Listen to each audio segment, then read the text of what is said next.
Hello everyone, this is Manolis Finarolakis, the founder and creator of Reality Crowd TV, and I'm here with Mark Nowatarski, a registered U.S. patent agent with Markets Patents and Alliances LLC. Thank you for joining us, Mark. Thank you for inviting me. Great. So Mark, just tell us a little bit about yourself. We're here at the New York City crowdfunding event for rewards-based crowdfunding, and just give us a little bit of an introduction of yourself and why you're here today. Certainly. I'm a patent agent, which means that I get patents for people that invent things. And about 2 years ago, one of my clients came to me and said, I have a new idea. I need to get a patent. I said, great. He said, yeah, we're going to crowdfund it. And I said, what's that? And so he showed me Kickstarter, and I took a look at it, and I was blown away.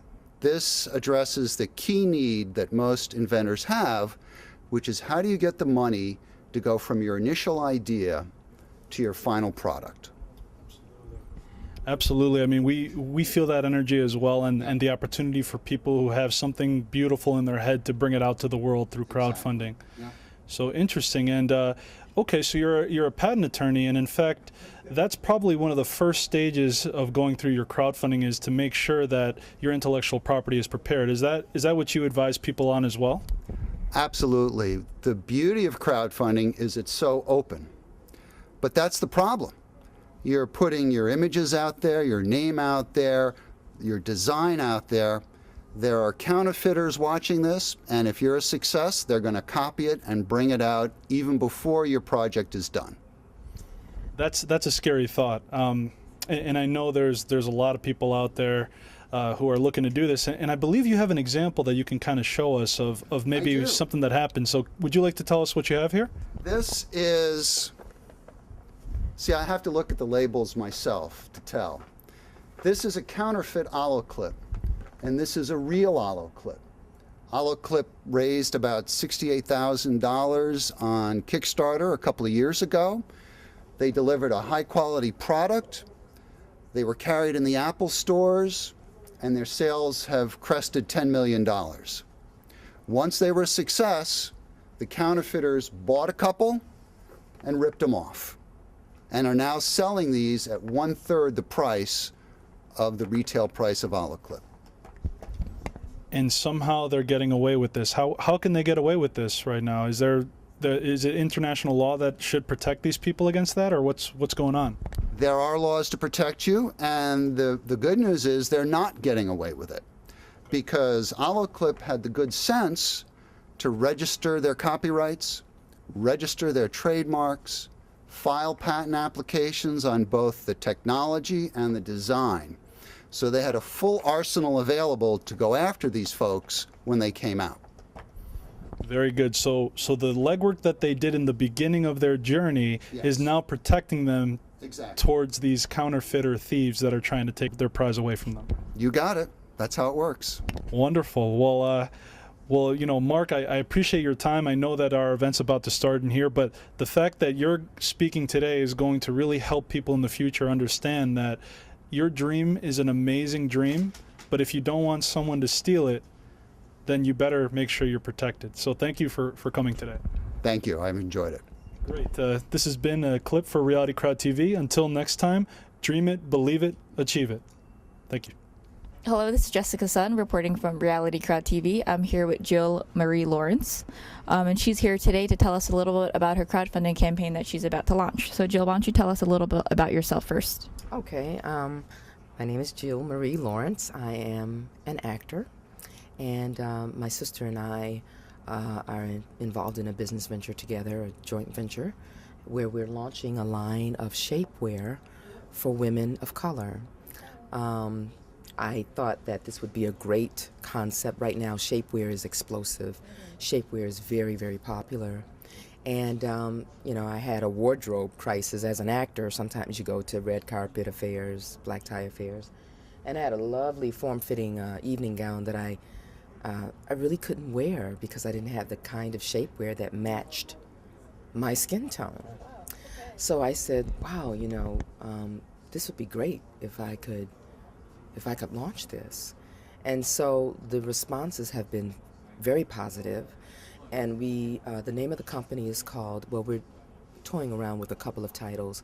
One is Ebony Rue, And then the other title we might be going with is Chez Rue, because lingerie is French, and we'd like to build it as an intimate and personal experience for the woman of color.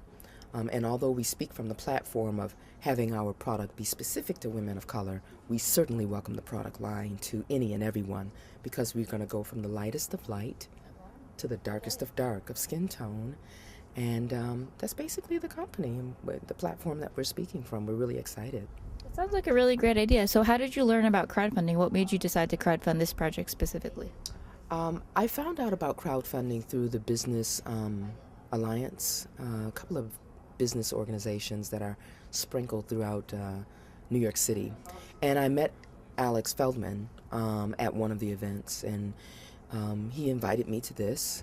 And the one thing I have to say about crowdfunding, sometimes you can get a little overwhelmed because there are so many different crowdfunding platforms. But his organization helps kind of facilitate in having you fine-tune where you need to target, how you need to, focus, who your funders are going to be, how you're going to target to them. And it's great, like, sort of as a precursor before you launch the platform, the crowdfunding platform. Almost like teaching you exactly the steps you need to take in order to, Yes. before you launch. So have you decided on a platform or Yes. what you want to do? I'm going with a platform called Moolah Hoop. It is a crowdfunding platform for women entrepreneurs. I've developed a relationship with the CEO. She's in Texas, but she comes here quite often. And she supports my vision. She thinks I'm really on to something. So It's definitely really important when you choose a platform, and the person that's backing that platform also really supports you in your project. yes. So when are you launching? Probably in the next 4 to 6 weeks, we'll be launching. Oh, wow. Do you find what's like the hardest thing you find about crowdfunding now that you've been doing it for a couple months? Just making sure that I get the pockets, target the places that I need to target for like-minded individuals who would understand my concept. Crowdfunding, the whole concept of it, first of all, is just absolutely fabulous. And I don't think crowdfunding is even 10 years old yet. But the most overwhelming thing right now is making sure that you, for one, choose the right platform. So I've already gotten past that hurdle. But the timing as well. And then the internet, because it would be great to use the internet. In fact, that's how you do it, Exactly. That is the vehicle that you're going to have to rely on. So I want to make sure that I acquaint myself with all of those avenues. How about like social media? Do you find yourself using that a lot more to get your Yes. campaign out there? Absolutely. And more than anything, you want to create a buzz, get the banter and the talk going.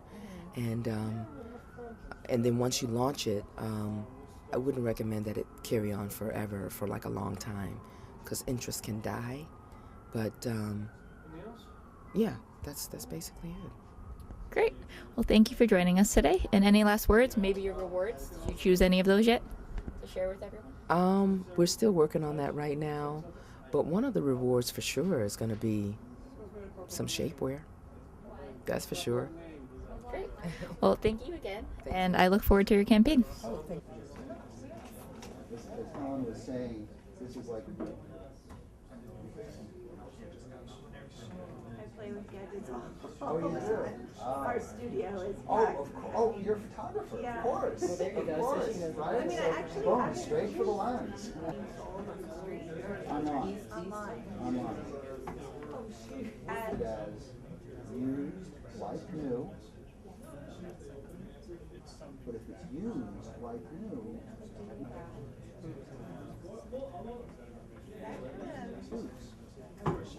right? Because it'll be 5-star, 5-star, 5.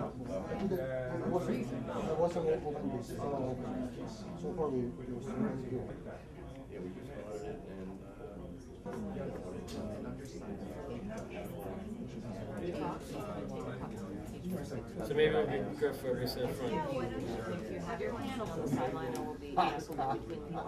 Okay. All right. So let's. Once you figure out how to do it.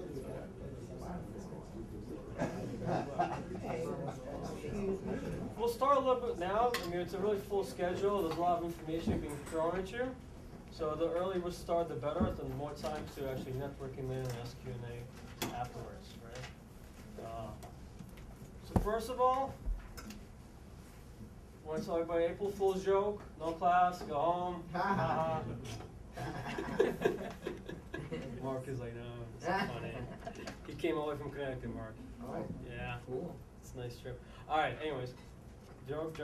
So welcome everybody. And first of all, I want to thank the people who are filming us, which is a Reality Crowd TV. They actually going to be filming the whole event besides Brian, because he has something with A&E he can be filmed. But we'll give you guys all the footage and the PowerPoint information that you can use in the future. So, is Reality Crowd TV, do you guys want to say a couple words? You want, who knows? Sure. Should I just say it here? Yeah. Yeah. Okay. So thank you everyone for allowing us to be here, and thank you, Alex, for allowing us to be here. It's very generous. So Reality Crowd TV, we are a reality TV show about the crowdfunding movement, and you guessed it, we're going to crowdfund our own reality TV show about the crowdfunding movement. Wally, how are you? Good. How are you? All right. And so what we're trying to do is we're trying to show how diverse, how unique, how amazing this industry is, highlight all the players in the industry so that everyone wins. The crowd is about collaboration, so if everyone works together and we don't set up barriers for everyone else, if we all work together, everyone's going to win, because the pie is large enough for everyone. And so I think that's what we're trying to show. Let's show people how to crowdfund. Let's teach them the right tools to use so that the success rates go up on the platforms, the funding goes up for everyone, and then people live their dreams. And so that's why we're here. And Alex, thanks again for allowing us to be here. Sure, pleasure. Thanks for taking it. Welcome. Okay, so first of all, I just want to say why I'm doing this class. And this is the first time I'm actually bringing this kind of people, these experts together for the first time. And the reason is, besides this, I do these monthly events in the city, which are free networking events for crowdfunding. Anybody can go. I bring different platforms. There's experts from accounting and lawyers, and there's different people in the industry, and they can come together and they can talk and learn about crowdfunding. And every single time, I've been doing it since the summer, and it's been growing at about over 800 people.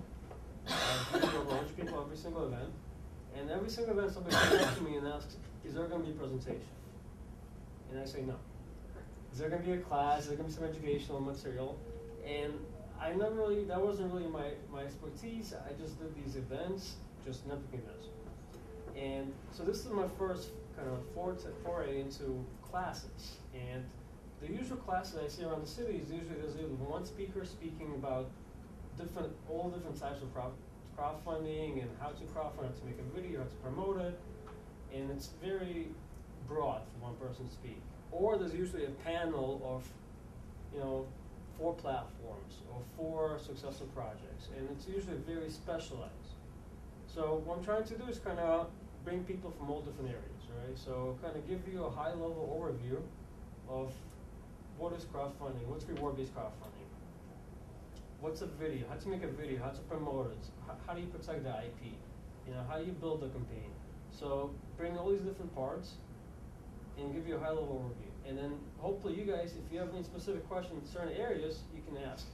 So speakers, and then we'll have a Q&A for everybody. So we can go more in depth with these classes. Besides this, I'm also going to be doing, I'm doing a class actually on Thursday with, I don't think it's here, Kenneth, there's Bridge Street. I'm also doing a class called Introduction to Crowdfunding end of this month, in April 29th. So if everybody's interested in that, you can take a look at the meetup. And there's going to be actually another type of class for equity crowdfunding, also April 28th, where I'm bringing 6 or 7 different experts teaching the whole overview of equity crowdfunding. So this is actually kind of the first, and maybe the last one, because this is actually a lot of work to put together, and I don't know if I'll do it again. We'll see how this one goes. Hopefully you guys can give me some feedback. If you like it, I'll do one again in the future as well. So, welcome. All right. So So let me start, I guess. So this is basically the breakdown. I'll be speaking first, and then we'll cover every single area of crowdfunding. And I ask the speakers to keep it short, between 10 minutes. They can go a little over 15, but I want every speaker to have a chance to actually speak his presentation, and then we'll do a general Q&A.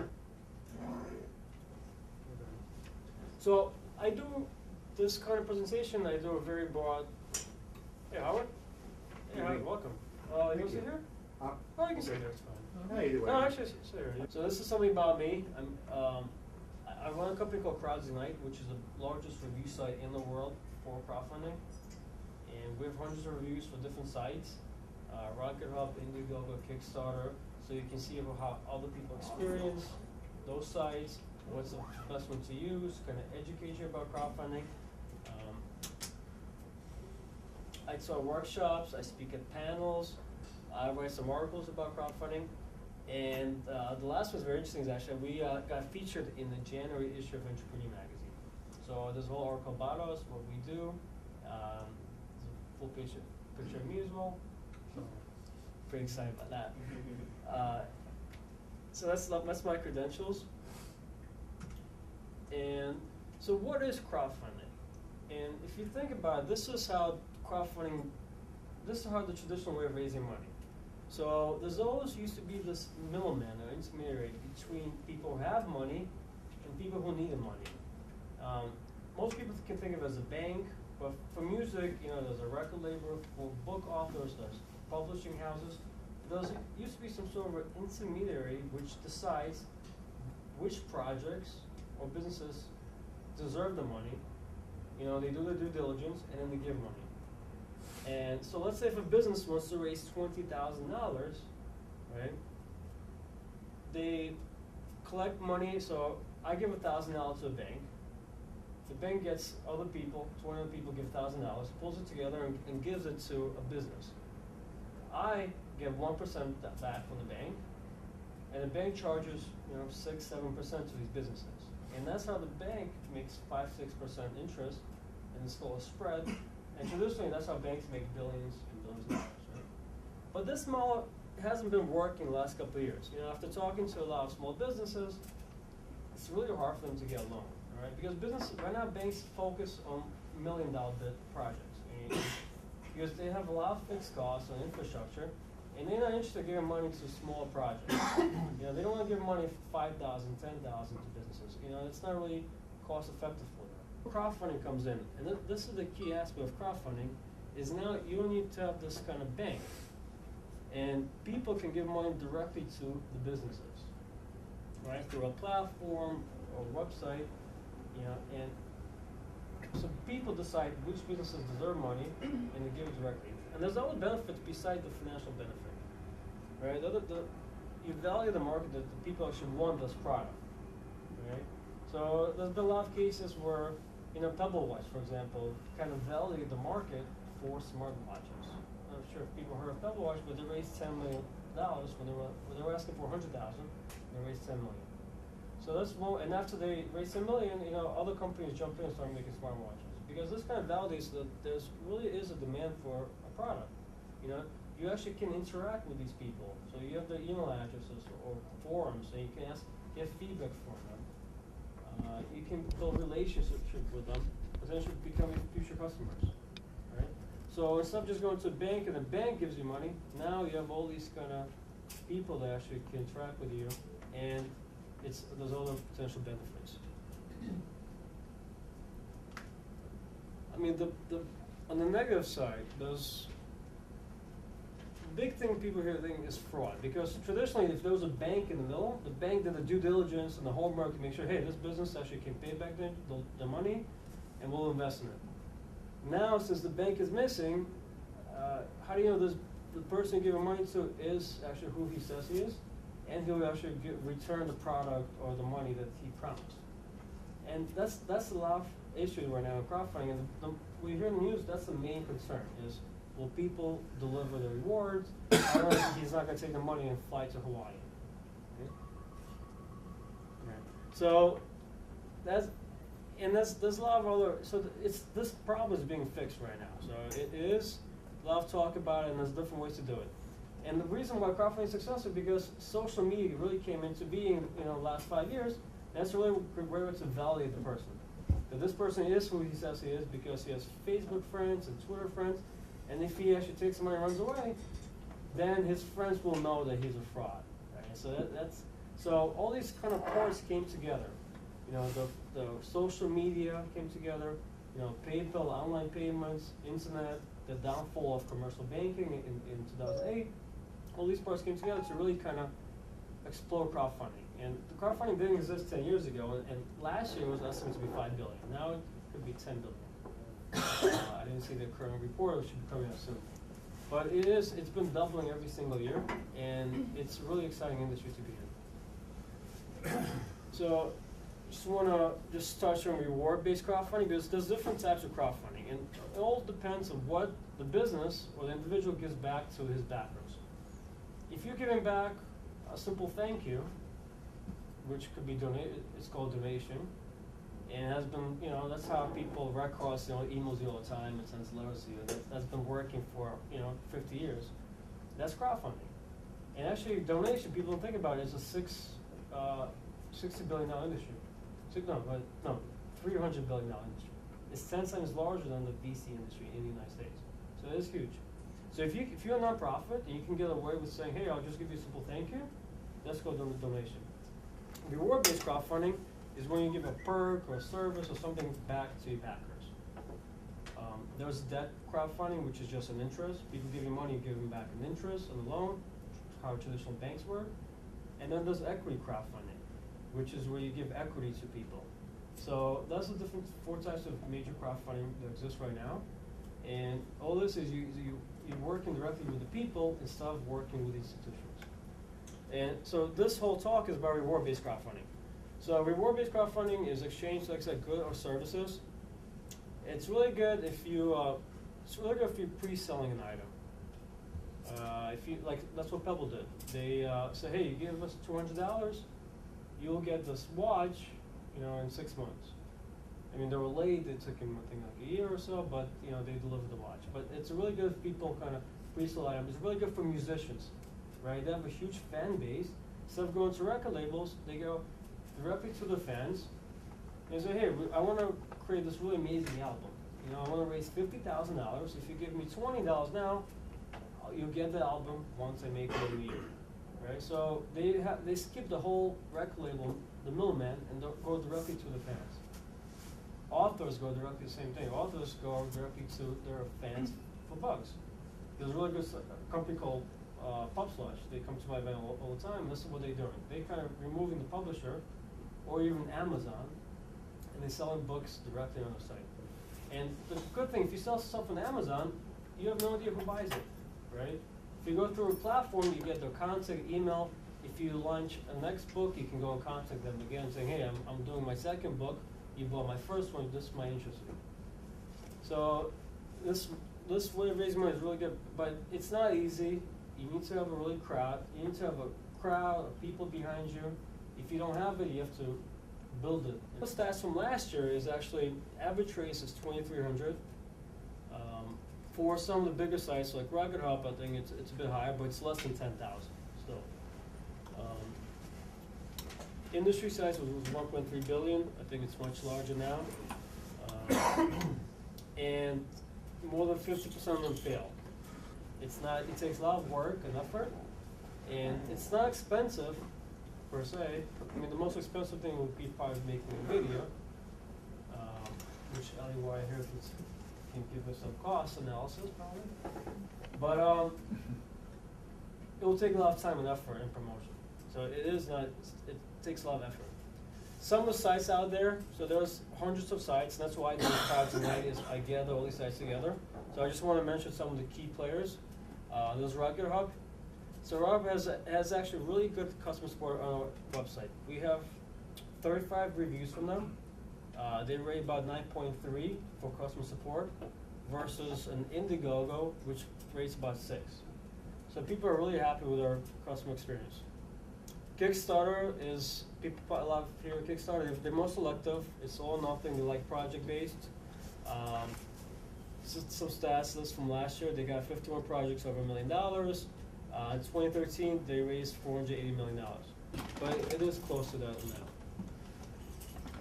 There's Indiegogo, which is open for everybody, for anything, it's a global site. There's more specialized sites, and this is where where my service kind of really comes in, because people really are not familiar with these more small sites, like PubSuch for authors, small not for local businesses. And there's the last one is actually a kind of self-to-do plugin. So if anybody has a website and you have a lot of traffic on the website, you can actually launch it crowdfunding on your own site.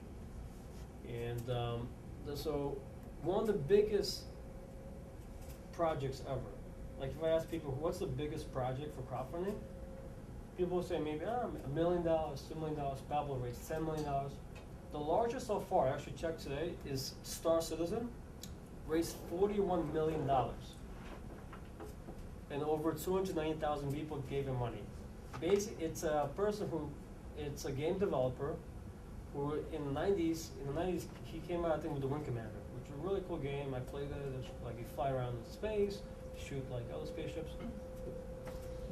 And so he launched his campaign with this idea. He wants to build a whole universe, 3D universe, amazing graphics. He has everything planned out. And he went directly to his fan base, and he launched, I think, a couple of years ago. And every single time he has this thing called stretch goals.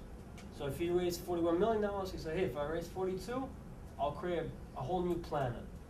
And there'll be a whole new race of people. If I raise 43, I'll create a whole new spaceship, that you can buy. And when people actually go and pledge and give him money to kind of pre-buy some of the spaceships in the game. And so it's a pretty amazing thing. If you have a chance to take a look, and $41 million, and this is for a product that's not even made. It doesn't exist, and he's not giving equity or debt for it. So it's pretty much pre-sale money. Pretty amazing. But you need to have a fan base. So that's all for me. So I want to think about Chile actually. So yeah, maybe I'll close my mouth. All right, so that's all for me. And then for my next speaker, like I said, I have a full presentation about donation, debt, and equity that I do as well, and I'm going to give a full class on April 29th. So please, if you're interested, let me know. It's a free class. For my next speaker, actually, I'm very excited to know is a project that, like I said, have less than 50% of all projects succeed. This person didn't have not just one success, but they have 2 successful projects. One raised over 10,000, another one raised over 20,000, and she's doing another one in the summer, third project on Rocket Hill. So please welcome Alicia.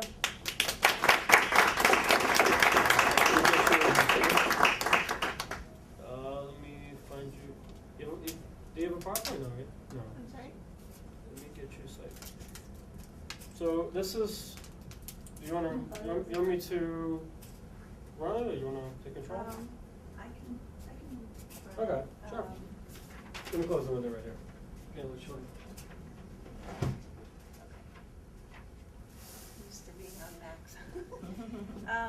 So my name's Alicia Hansen. I am the founder and executive director of a nonprofit here in Chelsea called NYC Salt.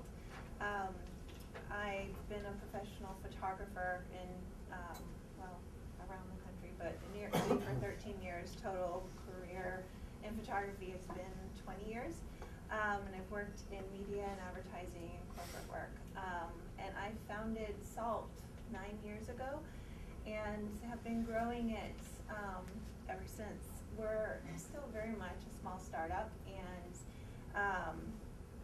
and being a small startup, we haven't been as successful at getting a lot of foundation money because we're not quite big enough. We're starting to get big enough, but we're not quite big enough to qualify for some of the larger grants that other nonprofits get. And so I worked very hard at diversifying our revenue stream in our nonprofit because I didn't ever want my business to be in the situation of one revenue stream stopping and then we wouldn't have the capacity to serve the kids that we work with.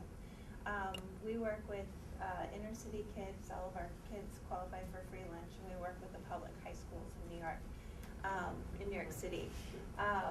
And we've used Rocket Hub for the past 2 years. Our first project was just one of our volunteers kind of brought up, why don't you do something on Kickstarter? And we looked at Kickstarter, and they don't work with nonprofits. So we, someone else mentioned Rocket Hub, so we tried it and had really no idea what we were doing, but just filled in all the blanks and created our own video. We're part of, I guess, being a photographer is that we also know video and audio, so we did everything ourselves, whereas I think probably other companies would have to hire that out.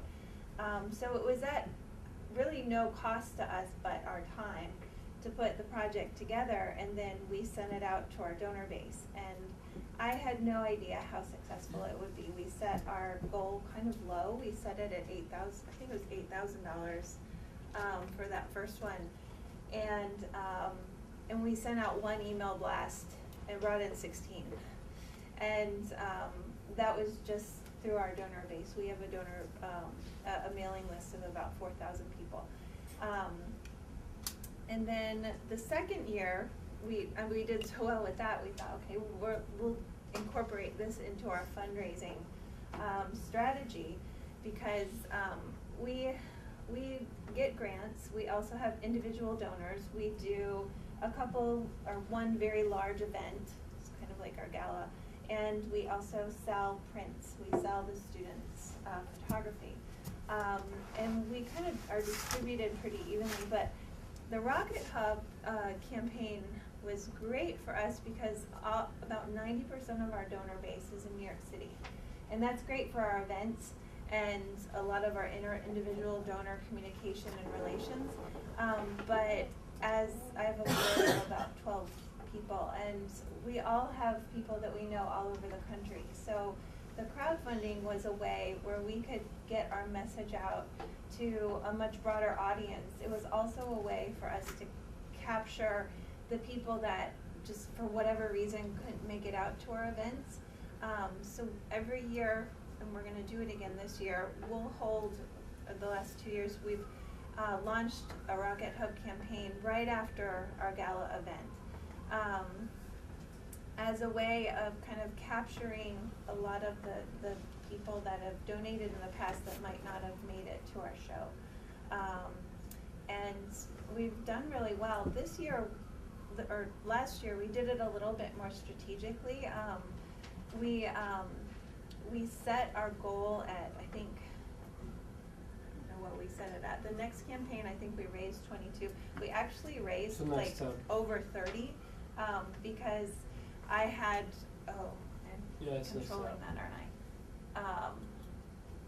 Okay, so the second campaign we thought a lot more about the tagline and creating a story and creating kind of just email blasts and kind of strategically over the course of the campaign sending them out. We even created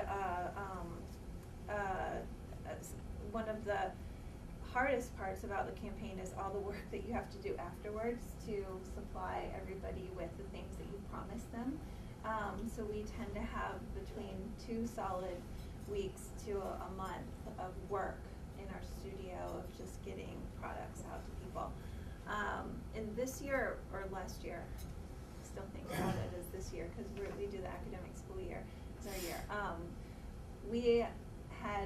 I had all of my board members pledge a certain amount up front, but I didn't have them actually donate to the campaign until the last couple days. So I knew that from my board members, I was going to get about $12,000. I had every single one of them donate something because they were sending them out to their mailing list. And I didn't want somebody on their mailing list to look and see that they hadn't donated when they were getting a request to say, please donate to this campaign. So everybody donated a little bit up front. And then we waited to see how we were gonna reach our goal to decide to kind of top it off. And then once we met the goal, board members just wrote checks to the organization for the rest of the pledge, to kind of avoid the fees, with Rocket Hub, so. That's a great strategy. Well, there I are, like there, that. Yeah. the fees are significant. Yeah. So that's, essentially what we did, with our campaign, and I know that's probably a little bit different than some of you might approach it with a for-profit business.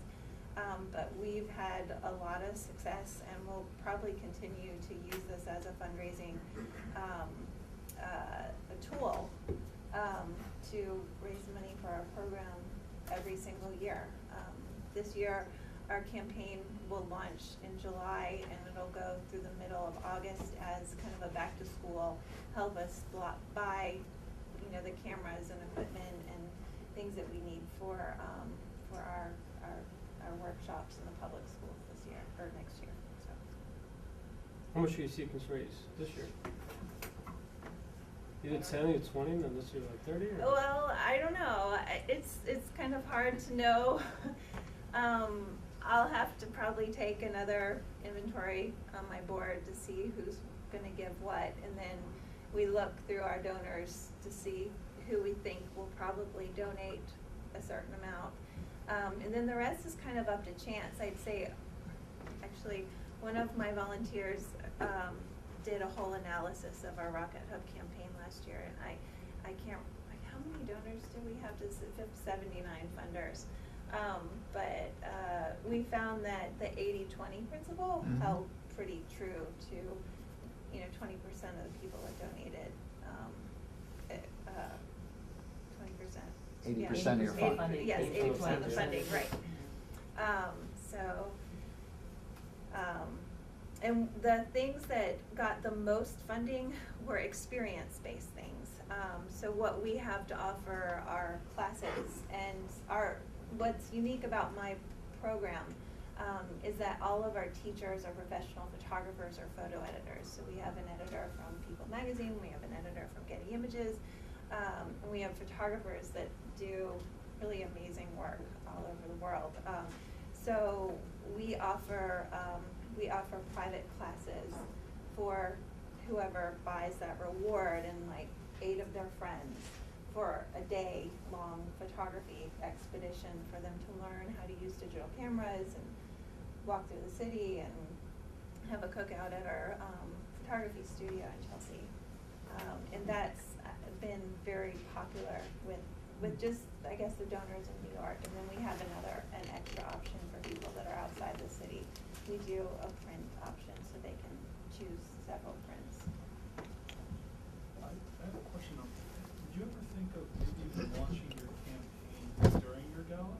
Like maybe just have a call to action at the end of the night to say, by the way, live crowdfunding.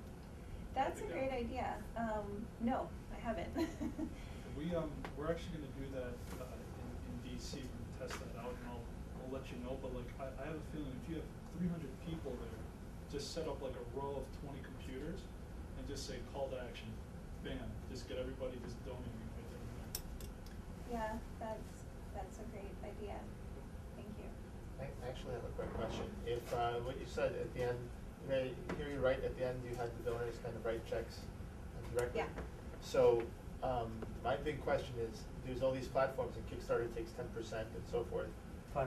Why can't you just host it yourself? What does Rocket Hub add to it versus just having like a page on your own site? It's a good question. We gotta have our CEO Rocket up here to speak about that. That's a great question. Well, actually, the strategy there to use a campaign as one funding arm for to galvanize bigger donors, to write checks directly, to get investments for your venture, all that plays well within what we recommend folks to do. I think our job as a platform is to really add value to our users, right? So infrastructure, credibility, making things simple and easy, good customer service, but also to recognize that beyond just the funding component, have access to other scarce resources through our partnerships. I'm actually really excited to see your next project, because I'd love to bring it to our partners over at A&E and let them know that you and I have been working together for years, and we just did this event this year. For example, now through Rocket Hub, projects can land on television through our partnership with A&E, which give folks a bigger touch point beyond their own communities or beyond even our own platform. So I'll talk more about that in my spiel, but it's a great question. What value are the platforms bringing? And that's a question that we ask ourselves every day in our office. Yeah, it's good. I think just for us as a small organization, we don't have lots of staff capacity. So and we also don't have like lots and lots of extra money. So to just have a platform that's already there, that we can use, then everything's already set up and we just have to plug things in. And we've done it several years in a row, so we actually have a system written out that I can hand to a volunteer. And they probably have their credit card already there, right? In the, Depending, typically we don't store credit card information for that. Oh, okay. So they'll have to redo it. Yeah, but it's easier. It makes it easy. All right, one more question. I'll wait today. It's up to, I mean, I'll answer it. Go ahead. No, I was going to say, do you find that as a nonprofit, are you increasing your donor pool through using these platforms and by using crowdfunding? I know you said you had an existing list that you initially sent out to, but do you find that you're getting donors beyond that initial list now that you've utilized this a couple of times? We find that we're capitalizing on missed donors. So like there's one particular donor who gives a lot every year. But if she can't make it to our gala event, then there's not another event during the year for her to come to. And so it's just a matter of an ask. And this ask last year was particularly appealing to her because she loves photography and she wanted to bring all of her friends in. So it was great, like it's just another way to ask. I mean, with nonprofits, you're asking for money all the time. And I think for us, we've had to figure out different ways of asking. And I don't know why that is. I wish it were easier, that you could just send out one email to everybody at the beginning of the year and they just send in their check that they're gonna write you and it'd just be that easy, but it's not. It just, like, it's been pretty random as we've taught people. And we've found this is like a way that I've captured donors from other parts of the country, just like my friends and family in Atlanta and Texas and California that I wouldn't have captured here in New York, because just, you know, we send out newsletters every quarter, but we don't get a lot of response from our newsletters. And I don't know if people are just more engaged because, you know, with this there's a video and they see who we are and they listen to the kids talk and they listen to how impactful photography is on the choices that they're starting to make about their lives. And so, I mean, I guess there's other ways that we could do it, but I really love having a crowdfunding campaign as part of my fundraising toolkit, and it's brought in people that I wouldn't have already had.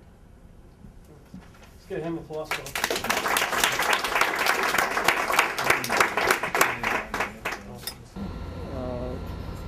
Is it right? Yeah, thanks. Okay. Thanks. Sure. Hi, everybody. We'll stretch, like everybody awake. So, quick show of hands. How many folks in the audience are currently hosting a crowdfunding campaign on a platform somewhere? How many are would-be project creators or entrepreneurs looking for backing? Okay, great. As Alex said, I'm Helen Donnelly. I'm with Crowdfunding for All. And I'm going to just talk for a few minutes about what you can do to see what else is out there, to research what other campaigns or projects might be in the space that you're looking to launch a campaign in. And then once your campaign is active, some things that you can do to, as you raised the question about, reach outside of your social network and your typical donor pool or backer pool to raise the profile of your project to other folks. So what Crowdfunding for All is a crowd-powered project search and support network. We provide cross-platform and funding strategy agnostic search. So we're aggregating projects across different platforms, and then we are using community outreach and different curation strategies to feed lists of projects by different theme or category to different subject matter experts or influencers, bloggers, et cetera, that are covering particular areas of interest like impact investing or green technology or perhaps film or art, et cetera. And then lastly, we have technology that is capturing Google-like analytics about all the activity across the network. So what people are searching for, where they're going.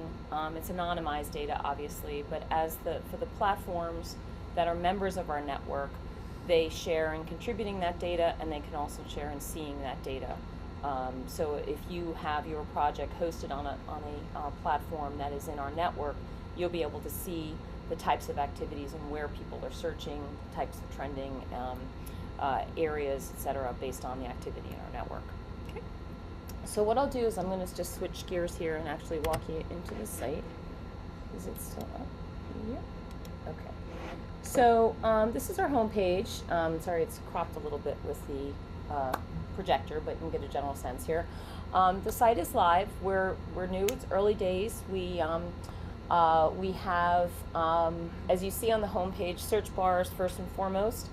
We've recently announced a partnership with Crowds Unite. They have our search bar on, Alex has our search bar on his site as well. And as you'll see when we get into the site, the platform rankings that you can see on Crowds Unite that rank and the reviews of the platforms themselves, those rankings are reflected here. But we're focused on project search as opposed to looking at the platform level.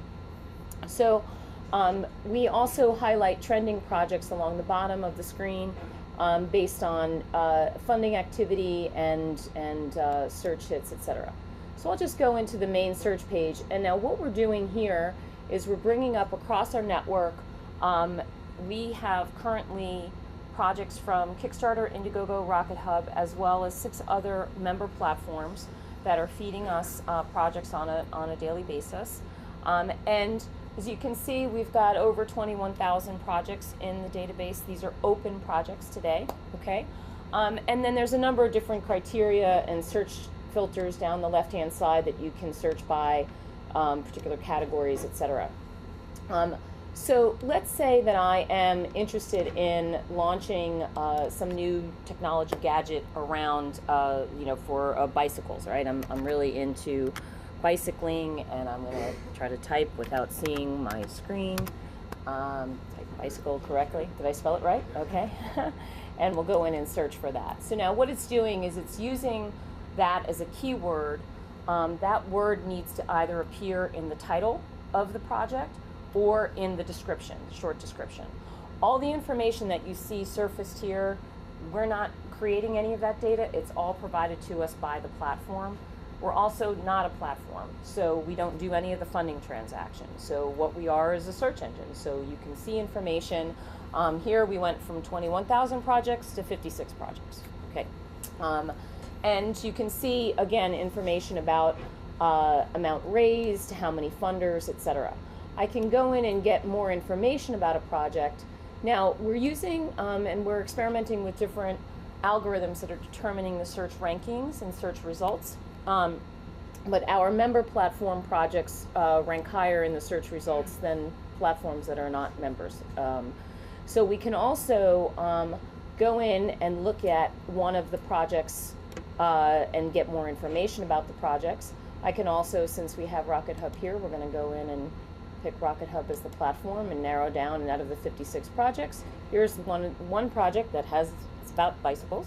It's actually a bicycle shop. We're going to do a mural on their shop, and I can go in and get more information. Now this project detail page is actually hosted on our site, but all the information, the video and the description and the social media links are all tied to this this particular campaign. So you're going to be liking that project's page and everything on Facebook. You also see a couple of charts here.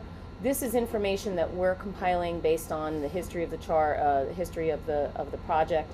If I'm really excited about this and I want to actually go in and see this project on Rocket Hub, I'm actually brought to the site and I can fund that project directly. Likewise on the home page. Okay, I can also see. Go back to my search results here, and come back and take off this criteria here, and we'll go back to all of the projects. Now you also see the opportunity to log in and register as a user on our site. So everything that I'm doing here, every search I did, every click I did, etc., earned me crowd credits. Crowd credits is a social currency. There's not a fiscal component to it, but with my crowd credits, if I click on this button here, I see that I have. Supposed to have crowd credits. It's not coming up. Of course, this is what happens when you do a live demo.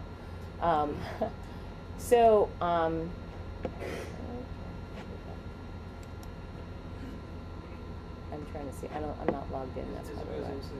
Oh, here we go. Okay. So just by browsing, I accrued 49 crowd credits. Okay. I can log in as my user ID. Now, crowd credits affect the ranking of a project in search results. So you have an active campaign on a platform that's in our network. You tell your friends and family, hey, go search for it, check it out, earn some crowd credits, and crowd credit my project. So the more crowd credits I have, everything else being equal, I'm going to rank higher in search results for the same keyword than someone that does not have crowd credits for that project. So it's just another way to sort of raise the profile and raise the visibility for that. We are working with our platform members to include the crowd credit button and capability on their platform, so you don't have to come to our site to allocate crowd credits to a project. You can do it right there on the platform site. And again, likewise, we're working very closely with the platforms to give you ways to get visibility for your projects once they're active. Before you decide which platform to go to, you can very easily use Crowdfunding for All to see the kinds of projects that are in a particular category on different platforms. And then you can contrast that with, as you look here, you see the Crowds Unite ranking that's coming directly from Crowds Unite. And as that updates and different reviews come in on Crowds Unite, that ranking will update on our site for any projects from that platform. So we can see that real time. Currently, yes, but we are expanding and adding new platforms every week. We are also, as I think I mentioned, focused on rewards and donations currently, but we'll be adding equity and debt platforms, and that will obviously open up to global platforms as well. Anything else? So I love the fact that just by browsing you get the credits, Mm-hmm. but some gamify that, and some game the system kind of spend the browse for hours. Yeah. Pump up the Yeah, it's a great question about the whole gaming the system. Obviously, we have gates put into the system to prevent any one user from accumulating too much in the course of one day and allocating sort of tipping the scales, if you will, unfairly. I mean, the idea is to obviously create some interesting point of use that gets people coming back and gets them engaged with going beyond just, oh, my cousin Johnny is running this campaign and I'm going to go look at their thing and then I'll leave and never come back. So there's a sense of sort of I'm engaged and I want to create my profile as a backer and wield more influence, if you will, in that regard. But we obviously are making sure that it's not something that people just use to thrash the system and